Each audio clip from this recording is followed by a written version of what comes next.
Hey, welcome to another episode of Art Making with Comfortable Shoes Studio, and I'm Les.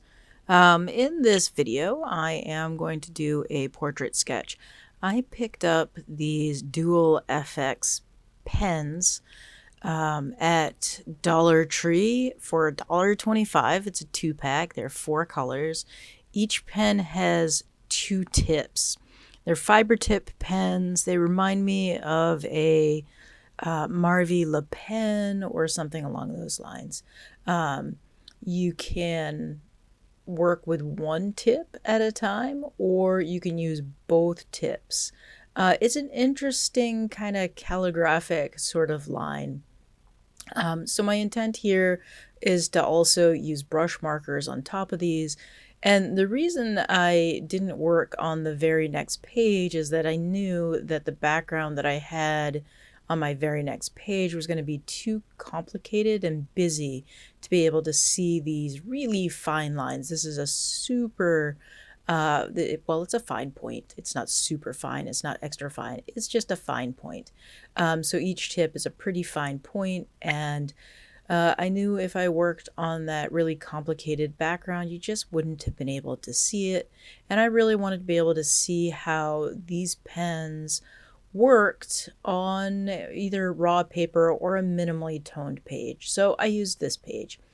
So as usual with my portrait drawings, I'm not looking for realism here. I mean, obviously, I'm using a 2-tipped pen, one tip in blue and one in green, and then the other is a bright blue and a bright green. Not looking for realism here, just trying to get, like I always say, the vibe of the person, the essence of the photo that I'm drawing from. And getting, I try to get the eyes close to right and the nose in the right place and the lip shape as close to possible as right. But I'm looking for shapes, and I'm not going super detailed on the shading. Certainly, with this pen, you could do something a little more complicated in terms of where you're laying down the orange or the blue. At this point, this is the first time I've used these pens, and I'm just trying to figure out how to hold them right to get the colors I'm looking for. So the interesting thing, so this is the orange and blue pen. It is a darker blue and a pretty bright orange. So if you use these so that the blue or the orange is going directly over the top, you get a really nice kind of brown, dark brown color. It's a good shading color. I did have to think a little bit more as I was sketching with this. That's not to say that it wouldn't be a great sketching tool or something that's fun to use. It's just a little more complicated to learn how to use. It was fun. It was fun to figure out, how do I hold this to get the color? How do I hold it to get one color? How do I hold it to get multiple colors? And then, figuring out, oh, okay, I can just use orange here, or I can just use the blue. Super interesting pen, kind of fun to use.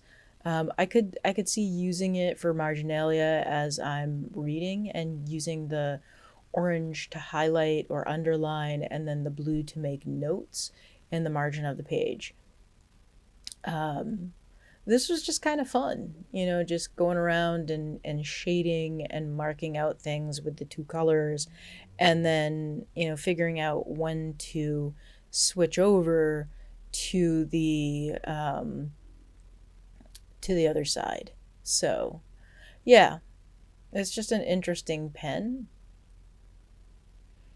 So I am working on a page that was part of my series of making backgrounds. I did a video on that a couple of episodes ago. So this is towards the tail end of that session. I just went through with the mixed media gel sticks and drew shapes, scribbled, and then wet it down. And these gel sticks, the King Art mixed media gel sticks, they dry out really well.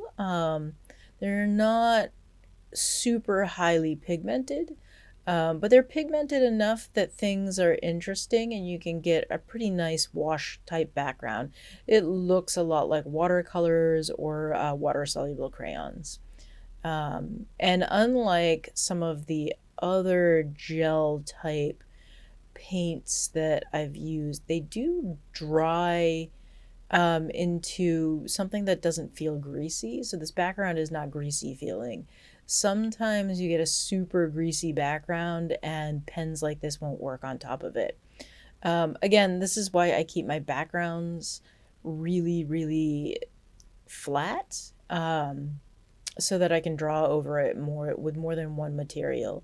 If you get super chunky with acrylic paint or other materials, the only thing you're going to be able to draw over it with or add text or whatever is a Sharpie or ballpoint pen. Those are the only two things that I have good success with writing over acrylic paint and really chunky backgrounds. Obviously paint markers are going to be able to write over chunky acrylic, but that's just acrylic going over acrylic.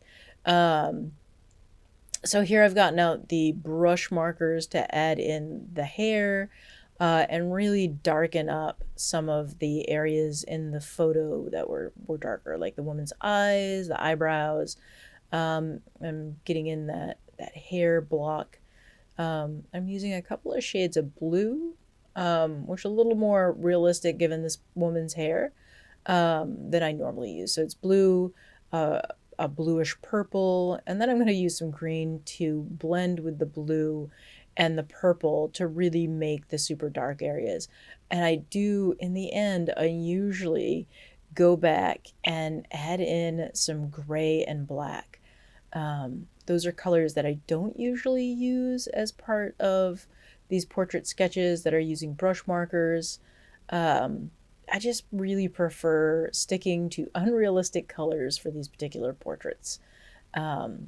These are just sort of an exercise that I do. I do like drawing people, so this is fun for me. I find it very relaxing. All right, so that's today's video. I hope you enjoyed it. Maybe you learned something. Maybe you're gonna go out to the Dollar Tree and pick yourself up some of those effects pens. For $1.25, they're good fun, and I do see myself, I'm going to end up using them for some of my everything everywhere journaling, and I'm going to talk a little bit more about that. I think I'm going to break out an entire episode for it. So anyway, thank you for being here. I appreciate your support, the likes, the thumbs up, the comments, and I'll see you next time. Thanks and bye.